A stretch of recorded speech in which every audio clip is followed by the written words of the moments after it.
Did you know that the bodies of more than 200 people rest on the slopes of Mount Everest? They are not merely tragically lost lives. They serve as permanent, frozen landmarks for every climber following in their footsteps. To understand why they are still there, you have to understand the environment of the death zone. This is the area above 8,000 meters, or 26,000 feet. Here, the air is so thin that the oxygen level is about one-third of what it is at sea level. Your body begins to die the moment you enter it. Cells starve, organs struggle, and your brain starts to swell from the lack of pressure. When a climber dies in the death zone, nature immediately takes over. But it doesn't take over in the way you might expect. Decomposition is a process driven by heat, moisture, and bacteria. In the death zone, the temperature rarely rises above freezing. There is no moisture. There is almost no bacterial activity. Instead of rotting, the bodies undergo a process called freeze-drying. The dry, freezing wind literally sucks the moisture out of the human tissue. The skin becomes thin, leather-like, and pale. The internal organs shrink and dehydrate. The body effectively mummifies in place. Because there is no decay, these bodies remain remarkably preserved for decades. Take the case of Tsewang Paljor. You likely know him as Green Boots. He disappeared during the infamous 1996 blizzard on the Northeast Ridge.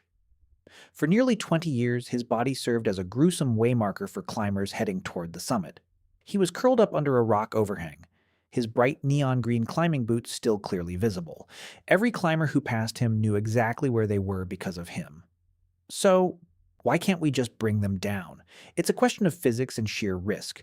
Bringing a body down from the death zone is an astronomical challenge. A human body, even a frozen one, weighs over 80 kilograms. To move that weight down near vertical, icy slopes requires at least 6 to 10 experienced Sherpas. The risk of death for the retrieval team is immense. The cost is equally staggering, often reaching $30,000 to $70,000 per mission. Even if you have the money, the logistics are a nightmare. Most climbers who perish on the mountain have explicitly stated in their wills that if they die on Everest, they want to stay there. It is their final resting place, a sanctuary of ice. There is also the problem of gravity and the terrain. Some bodies are located in the Khumbu icefall, a moving river of ice that shifts and cracks daily. A body left in the icefall might be swallowed by a crevasse, crushed into unrecognizable debris, and then spat out at the bottom of the glacier years later. Others are blown off cliffs by hurricane-force winds and end up in deep, unreachable ravines. Over the years, the situation has become more complicated as more people attempt the summit. Since 1922, over 300 people have died on the mountain. As the ice melts due to climate change, the mountain is literally shedding its secrets. Researchers have found bodies from the 1970s and 80s appearing where they were previously buried by snow. This leads to the grim reality of the mountain today. It is a psychological toll that is difficult to quantify.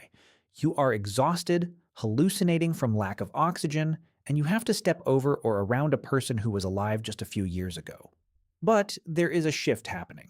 In recent years, there have been more attempts to clear the mountain. The Nepali military and private organizations have started cleanup expeditions. They focus on removing both the literal tons of trash left by climbers and the bodies of those who died in the most visible areas. When they find a body, they often perform a brief ceremony. Sometimes they simply push the body off the main trail into a crevasse, out of sight, to grant them a measure of dignity. It is a quiet, brutal, and necessary act. When you look at these photos, it is easy to view them as cautionary tales. We see the frozen fingers, the half-buried backpacks, and the hollowed-out faces. But the truth is, the mountain doesn't care about your resume. It doesn't care about your preparation. When a body is left on Everest, it becomes a part of the mountain's geography. So the mountain is not just a triumph of human spirit. It is a cemetery of shattered ambitions. It forces us to ask a difficult question. Why do we continue to go back? Is the view from the top worth the price of becoming a permanent part of the landscape? Perhaps the mountain isn't just a place we visit. Perhaps it is a place that eventually claims everyone who dares to challenge it.